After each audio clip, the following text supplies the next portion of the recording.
Aujourd'hui, vous êtes là parce que vous aimeriez savoir comment soulager vos maux de ventre. Et mon Dieu, je vous comprends, il n'y a rien de pire que d'avoir mal au ventre, que ce soit des acidités, des brûlures d'estomac, des crampes, des ballonnements, des gaz, les intestins enflammés, tout le ventre inflammé. C'est un sentiment qui est ultra dérangeant et qui fait qu'on se sent pas bien tout simplement.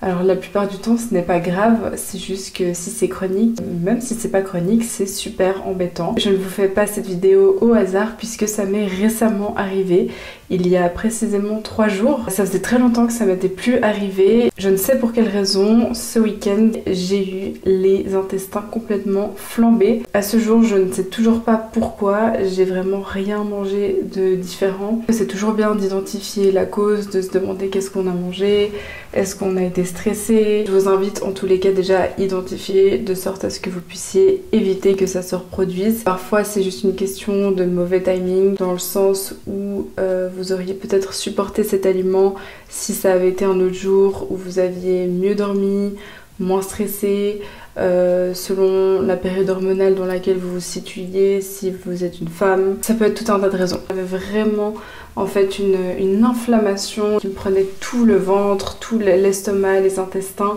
En fait quand je touchais mon ventre comme ça par points, ça me faisait mal. Je sentais que tout était irritable et juste inflammée. Je me suis pas fait plus de soucis que ça. Je me suis dit j'ai beaucoup de chance, j'ai une maman micronutritionniste depuis plus de 15 ans spécialisée dans la santé intestinale, dans le microbiote. Je sais exactement quoi faire étape par étape pour aller mieux le plus rapidement possible. Aujourd'hui j'avais envie de vous proposer ces étapes, ces 7 actions qui marchent à tous les coups. C'est exactement ce que j'ai fait en fait pour me rétablir en moins de 24 heures. J'avais plus aucune inflammation dans le ventre, dans les intestins, alors que je peux vous dire que c'était pas joli, hein. J'ai la chance de connaître ça et de pouvoir me rétablir en moins de 24 heures, mais la plupart des gens ne savent pas quoi faire. La plupart prennent des pansements gastriques ou des médicaments comme des inhibiteurs de la pompe à protons qui sont finalement un cercle vicieux qui peut faire que vous alliez de plus en plus être sujet aux maux de ventre, aux remontées, etc. Et si vous prenez tout ce qui est naturel, que vous avez envie de vous porter le plus loin possible des médicaments, surtout si ça vous arrive souvent, vous pouvez bien imaginer que de prendre des médicaments toutes les semaines, c'est pas l'idéal. Surtout, comme je vous ai dit, vu que ça mène à un cercle vicieux. Donc aujourd'hui, tout ce que je vais vous proposer, c'est 100% naturel, 100% testé, avéré, efficace. Vous me redirez dans les commentaires si jamais vous testez ces 7 étapes. Ça m'intéresse vraiment d'avoir vos retours. C'est ce qui fonctionne pour moi à tous les coups, c'est ce que je recommande aussi aux patients au cabinet. C'est parti, j'arrête de papoter et on va commencer tout de suite avec la première étape. Donc les 7 choses dont je vais vous parler aujourd'hui, c'est vraiment des choses à faire dans l'ordre. C'est assez important de respecter l'ordre si jamais. Donc la première chose que j'ai fait, c'est que j'ai jeûné. Alors je vous rassure, je n'ai pas fait un jeûne de 3 jours, je ne suis pas capable de faire ça actuellement, en tout cas je n'ai jamais essayé et je me verrais pas trop capable de faire ça. En revanche, en fait je me suis réveillée avec ce mal de ventre, j'ai petit déjeuné dessus, j'ai dîné dessus et à 16h j'ai encore mangé un petit gâteau, un petit 4 heures. Et en fait, à chaque fois que je mangeais, ça m'enflammait encore plus. Si vous voulez, dès que ça faisait 4 heures que je n'avais pas mangé, ça allait enfin un tout petit peu mieux. Et dès que je remangeais par-dessus, en fait, ça refaisait flamber. Même si j'ai mangé des choses saines, vraiment aucun sucre, aucune mauvaise graisse. J'ai mangé principalement des protéines, des légumes, je sais plus, des patates douces, un petit dessert à la poudre d'amande fait maison. Mais quoi qu'il en soit, à chaque fois que je mangeais, ça m'irritait encore plus l'intestin et tout l'estomac. Du coup, ce que j'ai fait, c'est que je n'ai pas mangé le soir. J'ai donc terminé mon dernier repas, entre guillemets, mon petit dessert à 16h. Et jusqu'au lendemain matin, je n'ai pas mangé. C'est la meilleure chose que vous puissiez faire pour votre corps quand vous êtes dans un état en fait inflammatoire tellement important que vous flambez. Si vous voulez que l'état inflammatoire diminue, que le microbiote se refasse un peu, c'est vraiment important. Donc je dirais jeûner au minimum 17 heures parce que 17 heures c'est assez long pour atteindre l'autophagie. L'autophagie, je vous en ai déjà parlé dans des précédentes vidéos, notamment dans mes shorts aussi. C'est vraiment en fait la guérison naturelle du corps, c'est un processus de renouvellement cellulaire qui fait que votre corps va se régénérer entre guillemets. Et si vous arrivez à atteindre les 20 heures de jeûne, c'est encore mieux parce que c'est à partir de 20 heures que votre microbiote va changer et se restaurer. Et étant donné que vous avez mal au ventre, c'est sûr qu'il y a un lien direct avec votre microbiote, donc les bactéries que vous avez à l'intérieur de l'intestin. La deuxième chose que j'ai fait, à défaut de ne pas pouvoir manger, j'ai bu une boisson, la racine de guimauve.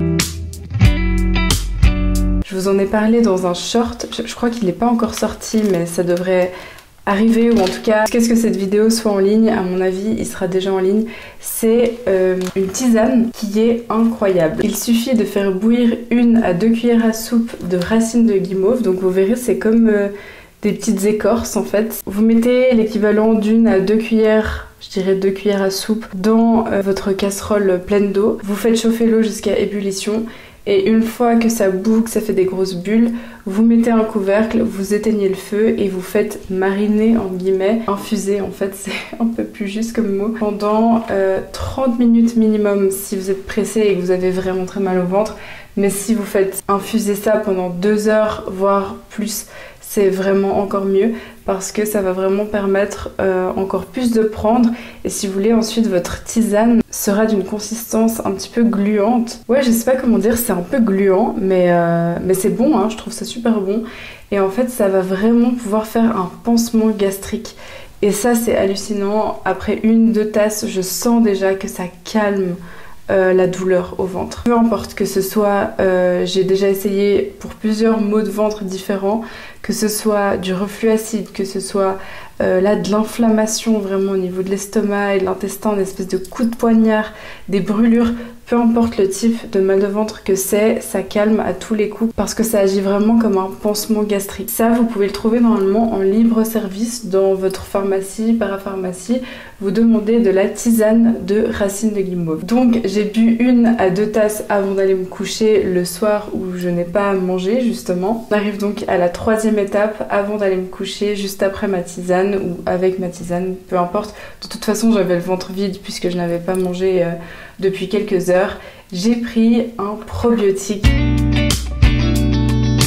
qui est fantastique. Je vous en ai sûrement déjà parlé dans quelques vidéos. Toujours la marque Pilège. Si vous regardez mes vidéos, vous savez, je ne suis pas sponsorisée par eux. J'en parle beaucoup parce que je suis sûre de leur qualité. Ça fait des années que ma maman travaille avec eux, des années que je les teste, que je les prends, qu'ils sont incroyables, qu'ils ont des formules brevetées vraiment de qualité. Et si vous voulez, ils ont créé une gamme spéciale pour les besoins nutritionnels en cas de syndrome de l'intestin irritable. Vous prenez 2 probiotiques comme ça, 2 gélules, vous verrez, ça calme. Je dirais que dans les 30 minutes, vous sentez déjà la différence. Si vous voulez, ils ont mis à l'intérieur de ces probiotiques une souche de bactéries qui est connue pour avoir une structure un petit peu différente. En fait, on appelle ça des pili.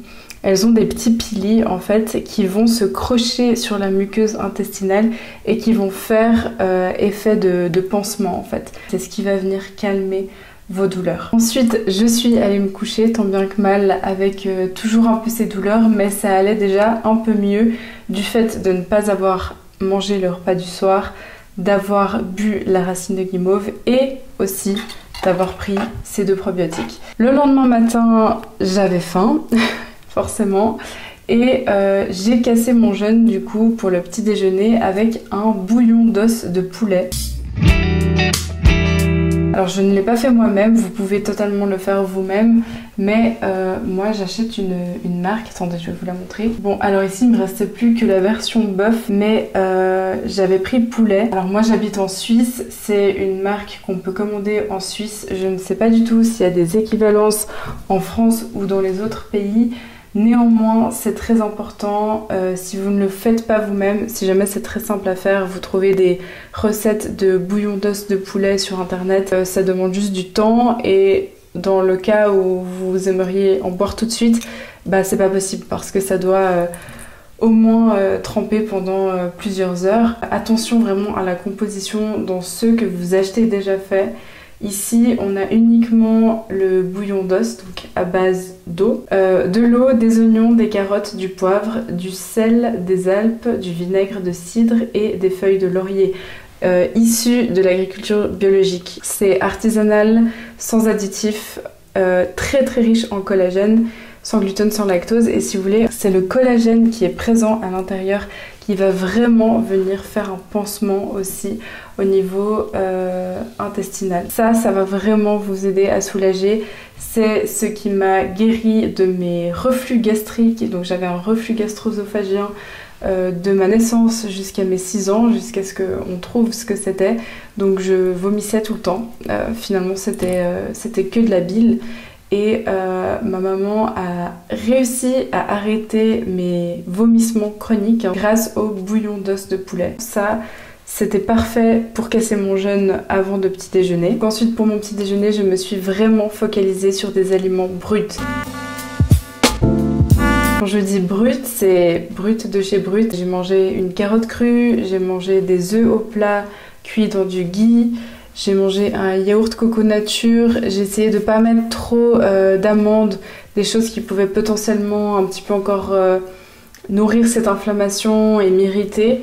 J'ai vraiment focalisé mon attention sur des aliments anti-inflammatoires et entiers. Légumes vapeur, poulet vapeur, huile d'olive, bouillon. J'ai mangé des pommes de terre aussi vapeur. J'ai évité les épices à ce moment-là. Le lendemain matin quand je me suis levée, mon ventre était encore sensible.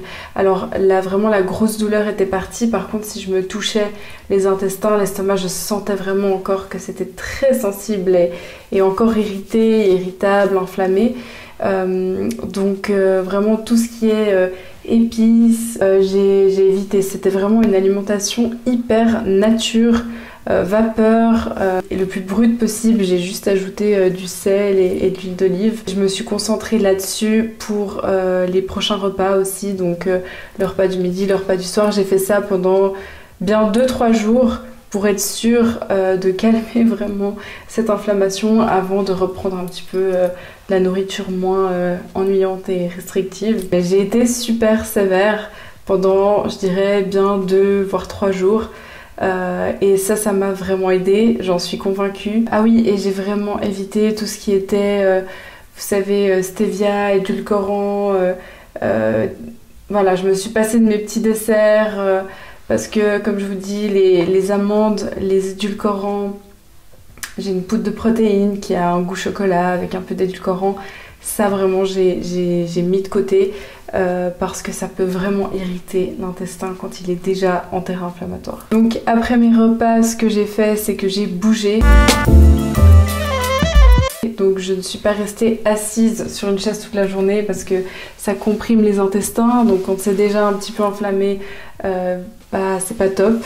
Donc ce que j'ai fait, c'est que j'allais vraiment marcher après les repas. Après chaque repas, j'allais au moins marcher 15 à 20 minutes pour pouvoir aider ma digestion, juste être en mouvement. Par contre, c'est vraiment un équilibre subtil, dans le sens il faut bouger, donc faire du yoga, éventuellement du pilates doux, mais je partirai pas sur des abdos, hein, clairement. Yoga et marche, c'est parfait.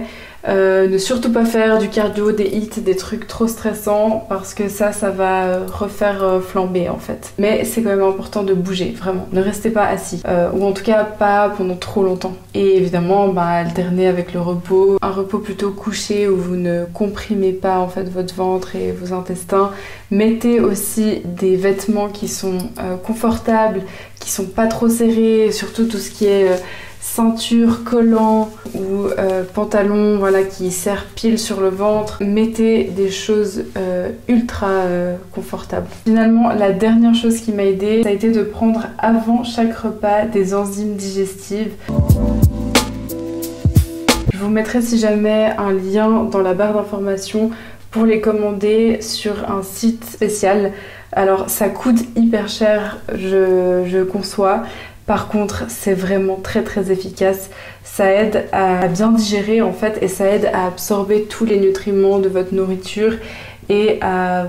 Enfin, moi je le sens immédiatement quand je le prends ou je ne le prends pas. Tout mon système était très sensible, ma digestion était pas bonne. Ça m'a vraiment aidé du coup à pouvoir, dès l'instant où je remangeais, pouvoir assimiler tout ça et remettre cette digestion en route. C'est important de prendre des ATP Apparemment c'est pas efficace sinon. Elles sont vraiment incroyables. Donc ça je recommande si vous avez les moyens. Je crois que c'est tout pour cette vidéo.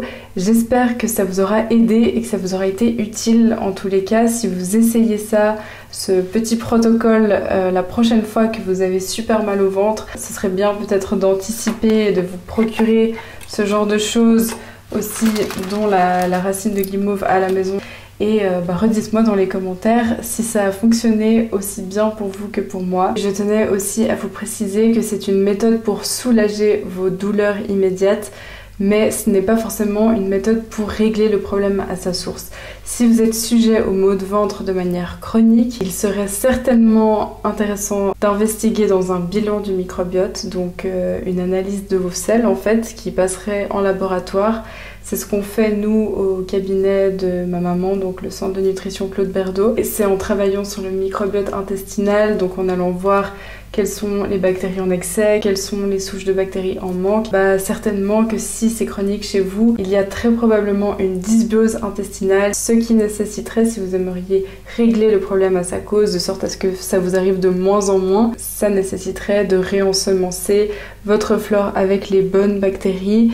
Donc certaines souches de probiotiques en particulier selon les résultats de votre analyse des selles, et aussi de passer certainement par un petit nettoyage pour nettoyer les excès de mauvaises bactéries. La dysbiose intestinale, franchement, c'est quelque chose qui concerne tout le monde. En tout cas, tous les bilans que j'ai vus chez les patients sont des cas de dysbiose. C'est normal, on est soumis à du stress, à de la pollution, à l'agroalimentaire, à des additifs alimentaires dans tout, des sucres cachés dans tout. C'est un petit peu inévitable. Même les gens qui n'ont pas mal au ventre directement ont en général d'autres symptômes. Ça peut être la peau, ça peut être l'humeur, ça peut être tellement de choses différentes, mais la source, ça vient de l'intestin. Et puis dans d'autres cas, ça peut être juste un aliment particulier, une situation en particulier, une émotion en particulier qui vous a fait réagir très fort, comme ça l'a été pour moi dimanche dernier, parce que j'ai récemment refait un bilan du microbiote qui était franchement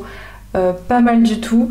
Et j'ai fait un nettoyage récemment, je prends tout bien mes probiotiques, je n'ai vraiment pas mal au ventre au quotidien, ça faisait très longtemps que ça m'était pas arrivé, donc je pense qu'il y a eu un truc qui a fait que sur ce que j'ai mangé, ou je sais pas, sur mon stress peut-être, mes hormones. J'espère que en tout cas cette vidéo vous aura aidé, qu'elle vous aura éclairé. Si c'est le cas, n'hésitez pas à partager cette vidéo, à me laisser un petit commentaire, à me laisser un like aussi. Et jusqu'à la prochaine vidéo, je vous fais plein de gros bisous les amis. Ciao!